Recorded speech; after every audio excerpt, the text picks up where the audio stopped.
So with the Journal Club today, we're going to do answer a question that's frequently asked, which is, what is special about doing SPUs that doesn't happen maybe with my other type of exercises that I do, such as going on a walk or a jog in the afternoon, maybe lifting weights. So as we go through the paper today, it's going to be somewhat introductory, but there are going to be some concepts that I think are incredibly important for everybody to grasp. They're not that complicated, but they are going to be new to you. So when you learn something new, just remember that you might want to listen to it more than once, and you're welcome to comment and ask questions. So the first point is, remember in the very introductory part of the iScience paper, there's an introductory section, and remember I've outlined that for you and enumerated those, and so you can go to the website to get your copy.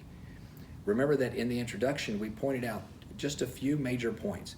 One of them was, it doesn't matter what kind of exercise you do. It doesn't matter whether it's weightlifting or aerobic exercise. It doesn't matter whether it's mowing the yard. That when muscle's working, it needs a fuel, but when muscle's not working, it does not need very much fuel. In fact, that number has been quantified. It's been quantified both in animals and in humans very well. And the number works out to be that when you're resting, all of the muscles in your body are only requiring about 15 to 25% of your total energy expenditure. In humans, the type of humans that are middle-aged, that like what we were studying, in the 3 hours after eating a meal with carbohydrate, the entirety of all the muscles have been estimated to only account for burning about 15% of the body's glucose. That's a relatively small number. The brain alone can rival that. And so then you have the other organs and so on. And so what we say is that muscle metabolism is very important. Everybody agrees to that. But the question is, what can you do to sustain the rate that muscle burns glucose as a fuel within those hours after you eat? We also in that paper looked at how fat metabolism can be sustained, but today we're going to focus only on glucose. So here's the question once again that everybody is asking, and I'm going to try to answer it real simply and real briefly, and then we can get into it more in subsequent lectures. The question is this, is what is different or special or unique about the SPU type of metabolism compared to other types of muscle metabolism like happened with exercise? So the first point is that with SPU contractions, we learned, surprising to us, that people could do it for hours per day, even when there is a very high local energy demand. And when I say very high, we showed in the paper in one of the figures that I'll highlight in this video, that the local oxygen use, which is equivalent to the aerobic energy production from mitochondria, by the soleus muscle is estimated to be much greater than you would have with standing, walking, or even running. Even treadmill exercise that's exhaustive, the soleus muscle locally is needing to have much more energy use than you would have with those other types of exercise. And now remember, this is targeted contractile activity to the soleus. We're not trying to use other muscles at that time. So that's a difference from regular exercise. Now, when we did that, we didn't know this until we went in and did an invasive study, which involved making an incision in the leg and then taking deep muscle biopsies a couple inches below the skin, where we could then pull out some of the tissue and do a chemical analysis of a fuel that normally is the predominant fuel for exercise, and that's called glycogen. Now, some people have made videos on the internet and they've mistakenly said that the soleus muscle doesn't store glycogen. It does. And in fact, in the paper, we pointed out, we've measured, and we'll show you the data here, that the soleus muscle stores just as much glycogen as that in the quadriceps or the vastus lateralis muscle. Secondly, we also pointed out in the introduction that previous studies have measured the glycogen use in different muscles, the soleus and the vastus lateralis. Studies have shown that during vigorous uphill walking, that the soleus muscle actually uses a lot of glycogen. In fact, it uses as much as you might expect the vastus lateralis to use during cycling. But what's unique with SPUs is that it's a type of contractile activity where the soleus is able to use very little glycogen, and then that probably explains why the muscle's so fatigue resistant. Now, we ran a test of this, and we said, if you're going to study fatigue in people, you want to do a couple things to really test it robustly. One way to do that is pick subjects that you would expect would not have much endurance, meaning that they're not endurance trained. In fact, they're not even as fit as the average person. So in the first study we ran, we took relatively unfit people, and we verified that from measuring their VO2 max on a treadmill test. And then we asked them to do SPU contractions for 270 minutes. So if you're going to test fatigue, you want them to go a long time. So we figured that would be a long time. We wanted to see what would happen.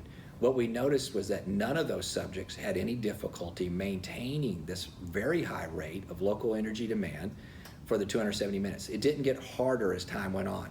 If you went on a 270-minute jog, bike ride, or walk, or lifted weights for that long, you would get progressively tired, and it would get very hard and get fatiguing. That was not happening in these people. When we went and we analyzed the muscle biopsies for glycogen, we saw they weren't using much glycogen. That was important to help explain the fatigue.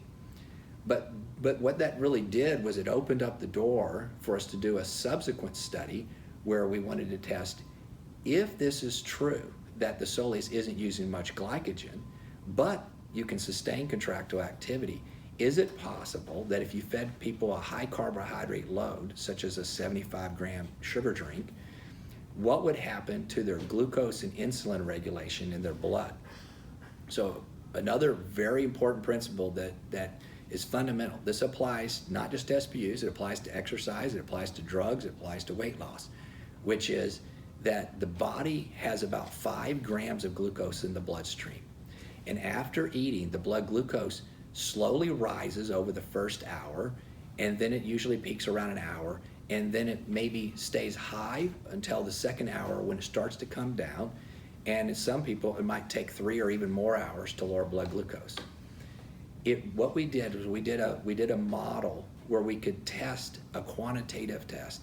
And this is not over anybody's head, but this will be new to you, and it's important to understand these numbers, is that if the body only has 5 grams of glucose when you're fasted and healthy, the difference between that person and a full-blown diabetic is only another 5 grams of glucose in the blood, meaning that a diabetic has 10 grams, whereas a healthy person when fasted only has 5 grams. That's not a large amount of sugar. And what we modeled was that we said that if the body were doing SPU contractions, how much could it improve, in theory, your blood glucose level?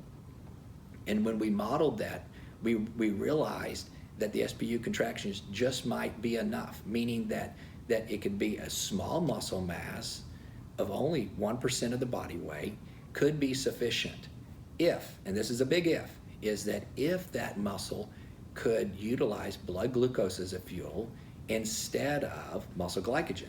Fortunately, we already ran the study with glycogen, so we had a good clue. And in science, we would say that's a rationale for doing that study. And so when we went and we tested it, what we did was we decided to test 2 intensities in a dose response style with SPU contractions.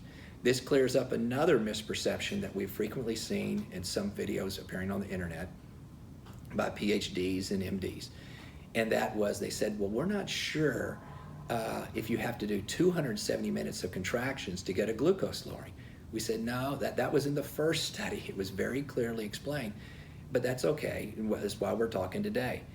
In the second study, what we did was we took blood samples from people to analyze the glucose and insulin every 15 minutes after eating. And so what we saw, and you can see here in this important table, that even within the first half hour, when the blood glucose and insulin are just starting to rise, meaning you ingest this carbohydrate, obviously it has to go through your digestive tract in your stomach and then into your small intestine, and then it's absorbed from the intestine into the bloodstream. That takes a little bit of time.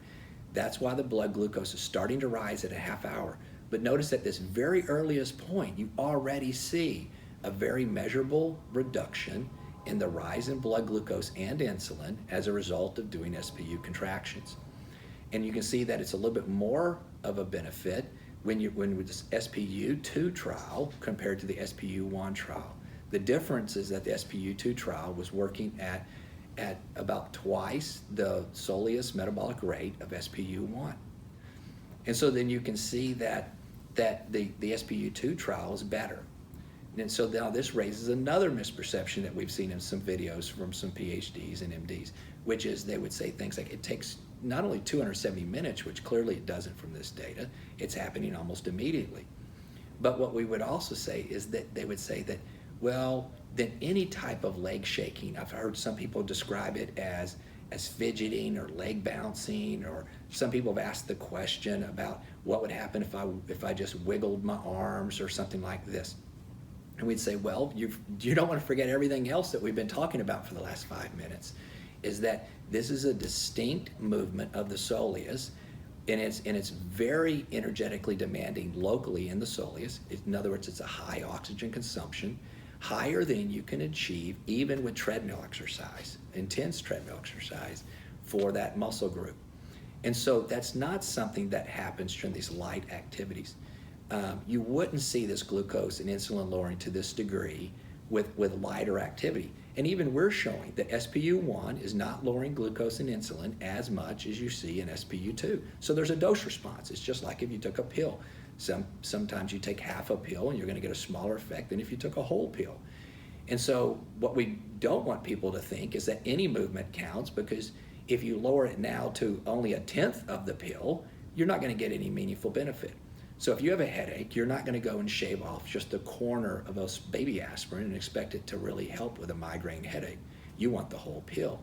If you want the whole pill for SPUs, then you want the full dose. You want to do SPUs correctly, the way that we have taught you in other videos and in the paper. Okay?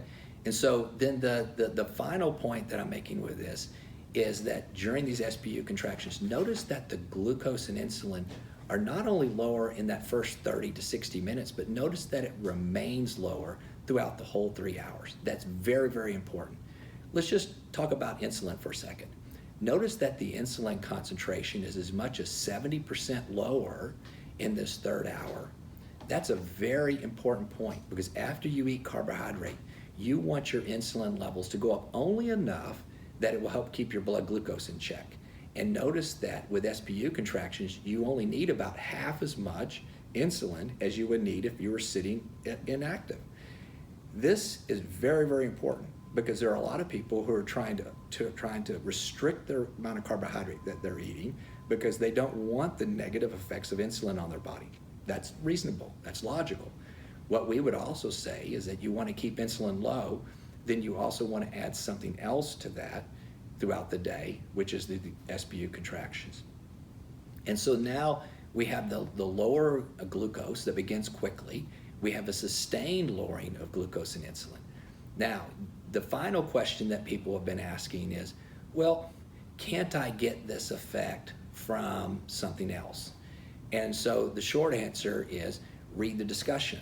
In the discussion, we laid out for you the scientific references, and we tried to fairly evaluate the entire literature. We didn't look only at exercise studies, we also looked at weight loss studies with obesity, with people with obesity after losing weight. The conclusion of those studies, and they're quite solid in the literature, a number have been done, is that it's very hard to improve glucose tolerance, both with a concurrent reduction in glucose and insulin. There are some drugs out there that can alter your physiology in ways that you'll have a smaller glucose rise, but you won't have a lower insulin rise at the same time. With weight loss, it's actually quite disappointing to people that even after quite measurable reductions in weight, as we pointed out in the discussion with references, of 5, 10, or even 15% weight loss, that there's not an improvement in glucose tolerance at all. It's not statistically significant. And so there's more than one study that's looked at that, very good studies. And also when people have said, I'm going to look at only the effect of exercise training, pure exercise training. We're not going to confuse the results by combining it with some dietary changes. Exercise training also does not result in the near the magnitude of improvement in glucose concentration as we're showing with SPUs. So when people say, I'm already taking care of my weight, or I'm already taking care of my exercise time, I say, that's excellent. What are you doing to take care of the rest of the day? Meaning that if you've done your exercise, even if you're a very heavy exerciser, you might go and you might run 10 miles in an hour. That's great for you. You want to run 20 miles in 2 hours. That's even better for you. Good. What are you going to do with the other 14 hours of the day that you're awake? You're not going to have an elevated muscle metabolism as a result of that prior exercise. What you want to do is you want to be able to sustain an increase in the calorie burn in muscle throughout the day. There aren't very many options for you. And we've talked about those, and we'll talk about those in other videos. But what we're saying is that when you do the SPU contractions, you are able to maintain an elevated energy demand, specifically in the soleus muscle, a little bit in its helper muscles, throughout the day, whenever you choose to, whenever you're sitting. And there's a lot of opportunity for that. Most people, even if you're a heavy exerciser, you're still sitting 6, 8, 10, 12 hours a day. And what I would argue is that if you're really dedicated to your exercise, don't get upset with the fact that now you have SPUs. Embrace it. Say, great, I'm going to exercise as much as I've ever exercised, and now I can do something else in the rest of the day too. There are many people who have written to me and say, I'm like Dave Goggins. I have a lot of endurance. I have a lot of discipline. I'll do anything. I say, great. You're willing to run 20 miles a day. You should be willing to do SPUs when you're sitting throughout at least half of your sitting time and the rest of the day. You can add another 5 hours of healthy metabolism to your body. Thank you.